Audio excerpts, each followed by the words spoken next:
এখন আমি যে বিষয়টি দেখাবো সেটি হলো কিভাবে আপনি torrent.ইউ থেকে ফাইল বা ভিডিও ডাউনলোড করবেন। তো প্রথমেই সাইটটি আপনি ওপেন করছি আমি, অর্থাৎ টরেন্ট। এখান থেকে কিভাবে আপনি ফাইল বা ভিডিও ডাউনলোড করবেন সেটি আমি এখন দেখাবো।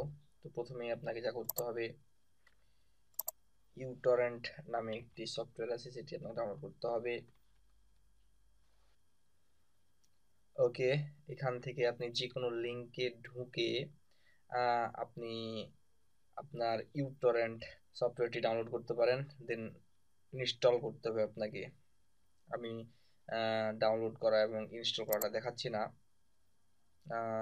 আমার আগে থেকেই ডাউনলোড করা আছে এবং ইনস্টল আমি দিয়েছি। এটি হচ্ছে সেই সফটওয়্যার। তো ইনস্টল হওয়ার পর আপনি যে ফাইল বা ভিডিওটি ডাউনলোড করতে চান এখানে সার্চ দিতে হবে।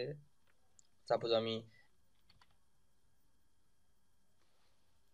ইসলামিক মুভিজ লিখে সার্চ দিলাম, অর্থাৎ ইসলামিক মুভিজ যেগুলো রয়েছে সেগুলা চলে আসবে। দেন আমি ডাউনলোড করে দেখাবো। ওকে, আমরা দেখতে পাচ্ছি এখানে ইসলামিক মুভির অনেকগুলো মুভি এসেছে এবং অনেকগুলো লিংক এসেছে। আপনি যে কোনো এক যেটি আপনার প্রয়োজন সেটি এখান থেকে ওপেন করবেন। সাপোজ আমি এই BBC and Islamic history of Europe, এটি আমি ওপেন করছি নিউ ট্যাবে।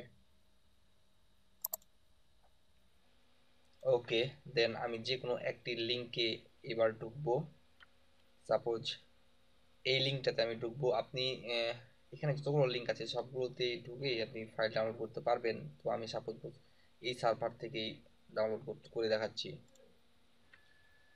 ওকে, এখন আপনাকে এখান থেকে টরেন্ট ফাইলটি ডাউনলোড করতে হবে। এখানে দেখতে পাচ্ছেন আমার ডাউনলোড টরেন্ট, এখানটাতে ক্লিক করতে হবে। ওকে, ফাইলটি সেভ করতে হবে। ওকে, এই ফাইলটি আমি ডাউনলোড করলাম। এখন এই ফাইলটি ওপেন করলেই আমাদের BBC and Islamic history of ইউরোপটি ডাউনলোড হওয়া শুরু হয়ে যাবে। সাপোজ আমি ওপেন করছি। ওকে, ওকে, আমরা দেখতে পাচ্ছি এখানে ফাইলটি ডাউনলোড শুরু হয়েছে। আহ, এখানে ডাউনলোড স্পিড দেখাচ্ছে, এখানে পার্সেন্টেজ দেখাচ্ছে। এভাবেই আসলে torrents.eu থেকে ফাইল বা ভিডিও ডাউনলোড করা যায়। ভিডিওটি ভালো লাগলে অবশ্যই লাইক দিবেন এবং সাবস্ক্রাইব করে আমার সাথেই থাকুন। ধন্যবাদ।